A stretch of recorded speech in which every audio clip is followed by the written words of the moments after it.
Puolustajat seisovat aivan paikoillaan. Nyt se pitäisi vain saada levitettyä ja hajotettua se puolustus. Sinne se yritetään lyödäkin sinne keskustaan, niin nimenomaan Jussi Jokiselle. Maalin kulmalle. Sitten maalin kulmalta lyö kiekon. Jarkko Immonen maaliin. Sieltä tulee tällä hetkellä Suomen ykkösmies, joka tällä ylivoimalla vihdoin ja viimein Suomen johtoon. Jarkko Immonen tekee turnauksessa jo 3. maalinsa. Erittäin röyhkeästi ja määrätietoisesti. Kaasanin mies, tämän vuoden Venäjän mestari, laittaa kiekon häkkiin ja tosiaan niin kuin sanottu,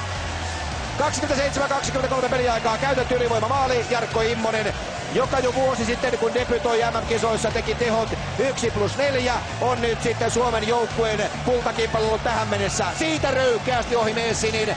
Ja Immonen 63. maaottelu, 18 maajoukkueen maali ja tehot Jarkolle 3+1 tässä turnauksessa tähän mennessä. Hän on myöskin tämän kauden Leijonien paras pistemies, tehoin 10+3.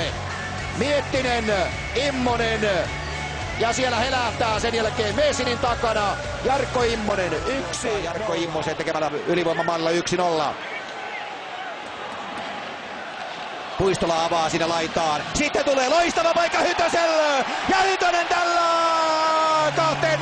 2-0 niin, että verkot repeilevät. Sieltä tullaan nopeasti ja näyttävästi hyökkäykseen. Ja Suomi johtaa ottelua 2-0.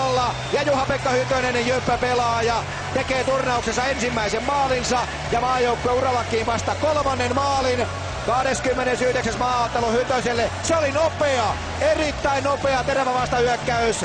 Ja Juha-Pekka Hytönen pääsee suoraan kiskaisemaan siitä. Puistolan avaus lähtee.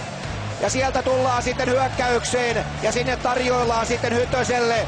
Se on Pihlström, joka siihen seurakaverilleen pistää tarjoilut pöytään. Ja Hytönen tarkka komea kuti alakulmaan.